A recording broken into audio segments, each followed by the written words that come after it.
mango মছলা পুৰি বনাবলৈ মই এনেকুৱা সাইজৰ আম এটা টুকুৰা টুকুৰকৈ কাটি লৈছোঁ মিক্সিৰ পটটোতে দি লৈছোঁ আৰু এতিয়া ইয়াৰ লগতে মিডিয়াম সাইজৰ পিঁয়াজ এটা আৰু নহৰু কেইফুটামান কাটি লৈছোঁ এইখিনি গোটেইখিনি একেলগে পেষ্ট বনাই ল'ম এতিয়া এইখিনিৰ লগত মই 1 চামুচ জিৰা গুড়ি দিছোঁ আৰু 1 চামুচ ধনিয়া গুড়ি দিম এতিয়া এইখিনি ধুনীয়াকৈ পেষ্ট বনাই ল'ম এইখিনি পেষ্ট বনোৱা হৈ গ'ল এতিয়া মই চৰিয়া এটাত আটা অলপ লৈ লৈছোঁ আটাটো মই 3জন মানুহৰ জোখত লৈছোঁ আপোনালোকেও নিজৰ জোখত লৈ ল'ব এতিয়া ইয়াত মই অলপ নিমখ দি দিম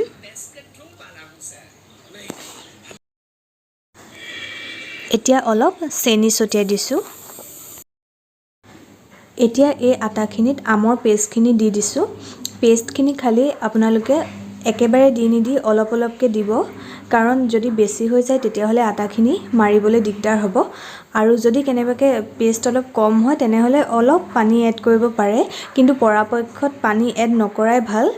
তেতিয়া টেষ্টটো ইমান নুঠে সেইকাৰণে গোটেই আটাখিনি আমখিনিৰে মাৰিব পৰা হ'লে বেছি ভাল এয়া চাওক আটাখিনি মৰা হৈ গ'ল ইয়াত মই পানী অলপো এড কৰা নাই গোটেই আটাখিনি আমখিনিৰে মাৰিলোঁ আৰু এতিয়া মই লুচিৰ জোখত বল বনাই লৈছোঁ বলকেইটা অলপ ডাঙৰকৈ ল'ব কাৰণ লুচিখন বেছি পাতল নকৰোঁ অলপ ডাঠ কৰিম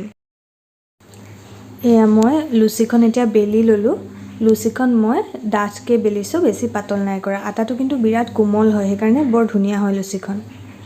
এয়া চাওক এতিয়া লুচিখন মই ৰিফাইনত ভাজিলোঁ এতিয়া আমৰ পুৰি ৰেডি হৈয়ে গ'ল এনেকৈ গোটেইকেইখন লুচি ভাজি ল'ম আপোনালোকেও এই ৰেচিপিটো এবাৰ নিশ্চয় ট্ৰাই কৰিব এই লুচিখন খাবলৈ বহুত টেষ্টি হয়